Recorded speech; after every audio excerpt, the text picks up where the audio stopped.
С 1 по 3 марта по всему региону провели учения гражданской обороны для республиканских органов управления. В рамках этого в корпусе Института естественных наук развернули сборный эвакуационный пункт номер 17. Его сборкой занимались представители администрации города, руководство и работники университета. По словам организаторов, подобные мероприятия необходимо проводить регулярно в любых учреждениях. Очень многие не знают, как поступить, куда идти, к кому обращаться.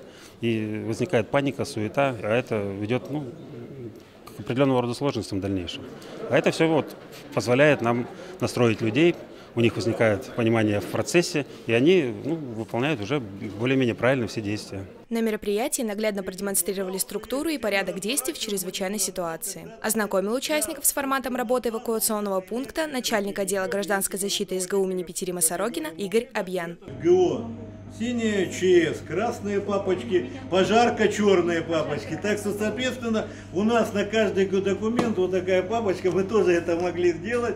Сотрудники СГУ имени Петерима Сорокина продемонстрировали практические навыки и действия в случае чрезвычайных ситуаций. Работники выполняли роли начальников пунктов связи, обеспечения питания, зала регистрации учета и других. Также в функционале системы СЭПа большое внимание уделили организации комнаты матери и ребенка. Принесли детские игрушки, необходимое детское питание, пустышечки, если детки маленькие, бутылочки, гладильную доску, кипятильнички. Если маленькие детки будут, значит, вот у нас есть даже ванночки для их купания.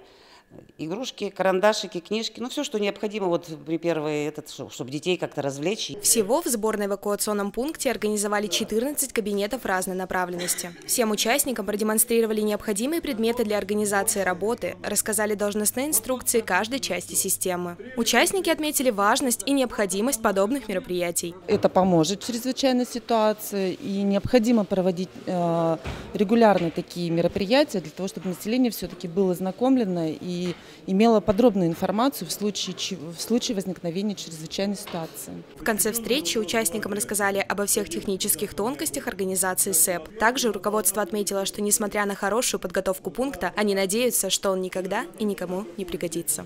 Ангелина Макарова, Полина Холодова, учебное телевидение СГУ.